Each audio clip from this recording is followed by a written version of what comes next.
«Праздновать искусство». Юля, очень вам рада. Здравствуйте. Здравствуйте. Давайте сначала покажем. У нас на самом деле книга презентуется новая совершенно. И в двух словах мы о ней расскажем нашим прекрасным зрительницам. В первую очередь, друзья, всем здравствуйте. Да, можно похлопать, конечно. Классное настроение. А давайте я вам отдам свой. Вот, другое дело, кажется. Всем здравствуйте, спасибо. Мы сегодня с вами посмотрим мою новую книжку. Ну, то есть вы можете посмотреть ее потом поближе. А я хотела просто немножко про нее рассказать и ответить на вопросы, если они у вас возникнут. Я, как обычно, пришла с некоторыми предметами, потому что хотела бы, чтобы вы потом их пощупали, потрогали, внимательно рассмотрели. Потому что книжка книжкой, это все очень красиво там и приятно, но я знаю, что всегда очень важно воочию убедиться, что да, действительно это стоит того. Книжка называется «Цвет на крючке», потому что мы действительно с цветом большие друзья теперь стали наконец-то. Хотя раньше я не могла себе такого сказать. В общем, это книга гимн тем, кто боится на самом деле работать с цветом, кто цвет очень любит, кто хочет, чтобы было все не вот так вот, кажется, что скучно, да? То есть зато красиво. Серый и белый, ну да, мы знаем, что это все очень красиво, но нам все время хочется как-то добавить цветовых красок. Дальше начинаются проблемы. У меня, например, всегда они были, потому что вообще-то я не дизайнер, я не художник. И я, в общем-то, не знаю, как действительно сочетать цвета так, чтобы это было действительно красиво в уместном интерьере. Потому что я все-таки за то, чтобы не просто вязать и получать кайф, а чтобы потом эта вещь очень хорошо смотрелась в интерьере. И чтобы немножко отходить от классических сочетаний очень красивых и приходить к цвету, я как раз и сделала эту книгу. И здесь собраны техники вязания, в которых я показываю, как с этим цветом можно работать, как его можно укращать. И в этом смысле вы меня остановите, когда... Да, мне интересно, правильное слово «укращать». Это как раз пример укращения цвета. Это техника, которая называется пулинг. Я думаю, что кому-то из вас она точно знакома, по крайней мере, по спицам. В чем секрет? В том, что это одна нить, на самом деле это один клубок. И она как раз для тех, кому не хочется заморачиваться, не хочется попадать в неприятные ситуации, потому что там уже дизайнеры все продумали. То есть нам надо купить вот такой вот моток с разными цветовыми секциями, и из него получаются разные геометрические узоры. Но есть одно «но». Есть один маленький нюанс. Не каждый такой клубок превращается вот в такие вот ромбы. То есть не каждый, к сожалению, цветной моток можно вот таким образом укоротить, но какие можно и как укоротить, в том числе как раз можно прочитать в этой книге и получить вот такую вот крутую, например, подушку или плед. Поскольку мы презентуем книгу, давайте тоже расскажем. У нас же, я так понимаю, аудитория разный уровень продвинутости. Кто-то уже умеет сделать вот такое, кто-то только начинает свой путь. Вот она непосредственно книжка для кого? Для уже опытных девушек. Тут, смотрите, да, я всегда, когда что-то новое для себя изучаю, я имею в виду, что у меня нулевой уровень подготовки именно в этой технике. И я предпочитаю для себя сначала раскладывать информацию таким образом, чтобы она была понятна, удобна к моему собственному пониманию, не требовала от меня каких-то дополнительных усилий и навыков. Поэтому это такой эгоизм, конечно, то есть я эту книгу пишу для себя, чтобы потом ею пользоваться, и предполагаю, что и люди, которые будут ее держать в руках, они тоже вообще-то не обладают какими-то супернавыками. Поэтому что в этой книге, что в предыдущих, я пытаюсь разложить вот так же очень удобно, пошагово, да, чтобы каждый мог это освоить. Ну и кроме того, я не про усердие, не про труд, не про вот это вот скрупулезное сидение в маленьких петлях. Я про удовольствие, поэтому я выбираю только те техники, которые действительно приносят удовольствие. А удовольствие приносит мне то, что не требует от меня какого-то излишнего погружения, вот усилий лишних. Да? Я часто люблю совмещать вязание с какой-то еще деятельностью, мне нужно, чтобы оно действительно не мешало мне. Поэтому да, это, в общем, для новичков абсолютно. Все эти техники, они очень простые, кому-то они могут быть знакомы, но я надеюсь, что я вам открою их немножко с другой стороны. Вы нам уже показываете два своих труда непосредственно в книге, я так понимаю, больше именно про вот такое уже искусство, да, где цвета много. Книги разные, там 6 у нас техник, они как бы говорят с нами цветом, действительно. То есть там цвет играет очень большую роль, но все они очень универсальные, все они применимы в разных совершенно, в интерьерном вязании, безусловно, но в разных его предметах. Я большой упор делаю на форме, я выбираю те техники, которые могут дать разную форму, причем часто еще дать эту форму в процессе вязания прямо. То есть где-то можно вязать по кругу, где-то можно вязать из центра, где-то по прямой, где-то можно передумать на ходу. То есть, например, начать вязать подушку, а потом так втянуться и продолжить вязать плед или ковер, например. То есть если пулинг, она все-таки такая очень утилитарная техника, то вот это мозаичное вязание, я думаю, вы с ним знакомы уже по первой книге, про нескучный плед. И поскольку я эволюционирую все время, то в этой книге про цвет мы тоже добавили немного мозаики. Там вот на обложке как раз цветочная геометрия, это плед. Тоже этот орнамент очень универсальный. Вот я сейчас даже говорю про тот, который на обложке, потому что его можно использовать и из центра, и по прямой, и по кругу. В общем, обвязать весь дом. Главное, конечно, себя вовремя застопорить, чтобы не превратить свое жилище в такой прям уютный совсем дом хоббита, да. Так, друзья, смотрите, у нас какая программа. Вы можете задавать вопросы, поднимайте руку, я к вам подойду, вы Юлии, собственно, уже напрямую зададите свой вопрос. По окончании встречи книгу можно будет приобрести на стенде Эксмо, и там состоится автограф-сессия непосредственно, и там тоже можно пообщаться лично. Так что, если есть вопрос, пожалуйста, задавайте. Ну, автограф тогда уже по окончании. Уже купили книгу, видите, у вас тут есть поклонники и подписчики, да? Смотри, пожалуйста. Да. Здравствуйте, я Татьяна. Я слушаю ваши блоги и понимаю, как вы любите вязать крючком. А сейчас, слушая презентацию книги, понимаем, как вы любите вязать техники многоцветного вязания. Скажите, а в душе вы кто? Больше как мастерица вязания крючком или мастерица вязания крючком техники многоцветного вязания или жаккардного вязания? У вас тоже такое там есть. Спасибо. Спасибо большое за вопрос. Слушайте, сложно сказать на самом деле. Наверное, сильно зависит от настроения. Я иногда немного устаю от цвета все-таки. Сейчас я работаю над такими интерьерными коллекциями, потому что мне хочется как раз показать, как можно с помощью орнамента, с одной стороны, с помощью пряжи, с помощью цвета сделать очень современные взрослые предметы интерьера, именно коллекции. То есть как можно не связать один, например, красивый цвет и дальше ходить с ним по комнатам и пытаться его как-то пристроить или раздавать друзьям, а именно как делать такие интерьерные вязаные акценты в доме. И в этом смысле я от цвета немножко сейчас ухожу и прихожу к очень естественным природным сочетаниям. Часто это буквально совсем естественно. Ну, то есть бело-серый, бело-синий, бело-горчичные или травяно-горчичные, в общем, все эти цвета, они, как я говорю, с них немножко снят верхний слой, как будто. То есть они такие все немножко приглаженные. То есть в этом смысле дундады для меня и кауни такие хорошие примеры, действительно, не вся их палитра, но, по крайней мере, где-то 2/3. Пример очень спокойная работа с цветом как раз. Мне нравятся вот именно эти природные оттенки.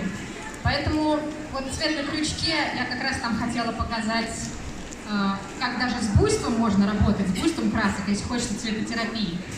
Но сейчас я больше про такие умеренные очень цвета, потому что сейчас мне много буйства снаружи, и хочется в доме у нас, чтобы было так все очень спокойно и размеренно. Поэтому скорее я сейчас даже не про жаккард, а про такой очень... 2 цвета, не больше, и один из них белый. Вы все очень классный комментарий про цветотерапию и вообще про терапию. Мне кажется, вязание же в первую очередь сейчас особенно очень классный такой инструмент, который может помочь в непростое тревожное время прийти, так скажем, некий баланс.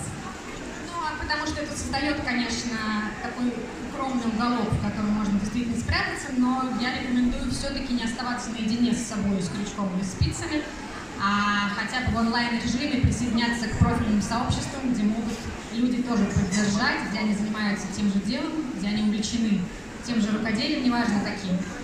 И все-таки мне кажется, что важно общаться. Вот, кстати, сейчас насколько популярны онлайн-форматы, вот если мы говорим непосредственно про вязание, и насколько это эффективно научиться таким способом, если ты вообще только начинаешь? Эффективно точно, вообще никаких проблем нет, для этого все ресурсы есть, и, в общем, пандемия показала, что абсолютно всех мастеров можно найти в онлайне, всему можно научиться, все можно найти, и как много развилось сообщество разных, и как много друзей мы нашли, таких виртуальных именно. И я вам даже больше скажу, я сейчас, наконец-то сбылась моя мечта, у меня теперь есть маленькая мастерская, очень маленькая, то есть это такое офлайновое маленькое помещение. И я вижу по откликам, что так много моих друзей онлайновых по всей стране и за ее пределами, что они-то давно как бы уже со мной в этой мастерской, абсолютно точно. Вот, поэтому очень, конечно, рада. У нас вопросы. Юлия, здравствуйте. Здравствуйте. Хотела бы спросить, вы с Машей планируете возобновить Вяжефест? Спасибо большое. Очень хочется встретиться со всеми мастерами лично. На мастер-классах, а не только онлайн. Спасибо. Спасибо. Да, Вяжефест это была отличная наша допандемийная затея. Делала ее целая команда. Мы хотели познакомить как можно больше людей с разными мастерами рукодельными, не обязательно вязание. И можно было прийти в течение одного дня, поучиться, посмотреть, пообщаться. Ну, в общем, это такой рукодельный был интенсив. Назывался это Вяжефест. Мы успели провести 4 фестиваля, и потом уже это стало невозможным. Я думаю, что мы возвращаемся мысленно к этой идее все время, тем более, что количество интересных мастеров растет, новые техники появляются, и живое общение, конечно, мы все в нем нуждаемся. Я думаю, что как только мы просто найдем в себе силы, то есть для этого нужна команда, безусловно. Это нелегко, и как только мы все-таки соберемся и откинем все наши тревоги, мы обязательно сделаем. Но да, просьба есть. Спасибо. Так, пожалуйста, еще вопрос. Юлия, добрый день. Я на просторах Ютуба увидела, не помню, кто вел, что у вас есть мастер-класс по вязанию носков. Где его можно найти? Я что-то искала и не могла найти. Спасибо. Спасибо. Да, носки и шапки – это не профильная моя затея, но просто поскольку я живу в России, как и вы, то бывает холодно и надо себя утеплять. Смотрите, все мастер-классы, все курсы, все наши чаты, все совместные вязания можно найти, можно зайти на мой сайт, там есть все ссылки на все мои каналы, и можно там мне написать, и я дам прям напрямую ссылку, но проще всего через мой сайт прийти на любой канал, на любой мессенджер, где мы собираемся, и там очень легко дальше ориентироваться. Носки мы действительно вязали, по-моему, 3 года подряд мы вяжем носки. Я, как обычно, подошла к этому процессу очень утилитарно и просто. Это простые гольфы, чтобы было тепло, с простой пяткой, без всяких заморочек, без всего. Это для тех, кто, может быть, всегда боялся, но хотел вступить на этот путь. Дальше уже после этого не страшно осваивать и пятку, помидорка, и там еще миллион других пяток. Но для начала надо просто, вот это мое золотое правило, для начала нужно попробовать, чтобы получилось. И когда получится, тогда уже дальше будет интереснее узнавать, погружаться уже детальнее. В общем, на сайт моего можно начать, и там дальше уже перейти. Это вообще было про меня. Всегда боялся, надо хотя бы начать. Ну, про носки именно, да. Да, чтобы получилось. Так, а вот у нас. Ага, пожалуйста. Добрый день, Юлия. Меня тоже зовут Юлия. Очень приятно. С вашим творчеством, вообще с вами как мастером, я познакомилась буквально месяц назад. Наткнулась просто на книгу «Уютная геометрия». Все, я влюбилась. Спасибо. Я сразу же ее купила, сразу же опробовала. От ниток меня не оттянули просто. Сразу же купила 3-ю, наметила цель на 1-ю. У меня такой вопрос. Как вы вообще к этому пришли? К этому творчеству и именно вот данным техникам? Спасибо. Спасибо большое. Очень рада знакомству. Смотрите, я в этом смысле нестандартный, наверное, рукодельник. Я не могу сказать, что меня затянуло во время декрета, как часто это бывает у нас, или что там я не знаю, ушла с работы, и вот стало нечего делать, или когда еще затягивает на пенсии. Ну, в общем, ничего этого не было. Действительно, это образ жизни. Действительно, в общем, вязание в каком-то виде сопровождало меня всегда. Но я помню, лет 10 я что-то там фриволите поняла. До сих пор хочу вернуться к этому. Ну, видимо, потому что я не могу сказать, что меня это успокаивает или что-то такое.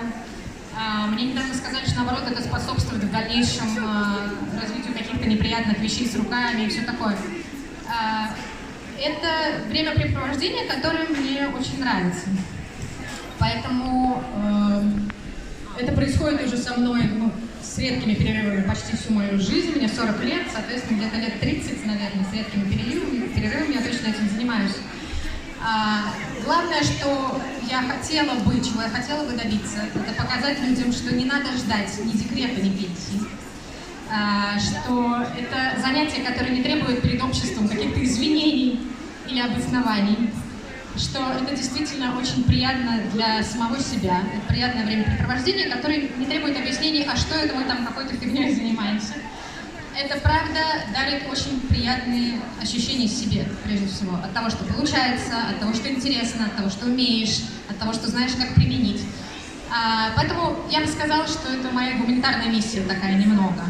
Я хочу, возможно, своим примером и примером тех, кто рядом со мной, показать, что вот как это прекрасно и удивительно.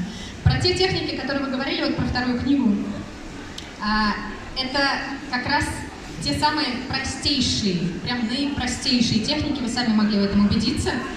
Ничего сложного нет, но я хотела показать именно, что буквально 2 петлями, очень простой техникой, которая не заставит вас сильно погружаться, что-то распускать, потом опять, и еще. Вы увидите просто потрясающий результат, который сразу сможете использовать, который будете дарить или продавать, или что-то еще с этим делать. И вам не придется объяснять: ой, это я ребенку связала, когда я была беременна, сам понимаешь, что со мной тогда было. Нет, это нормальное абсолютное состояние здорового взрослого человека, который способен вот такое сотворить. Кто-то не способен, а мы с вами способны. Вот в этом большая наша сила. Вот, надеюсь, я не ушла далеко от вашего вопроса. Да, пожалуйста. Юль, еще такой вопрос.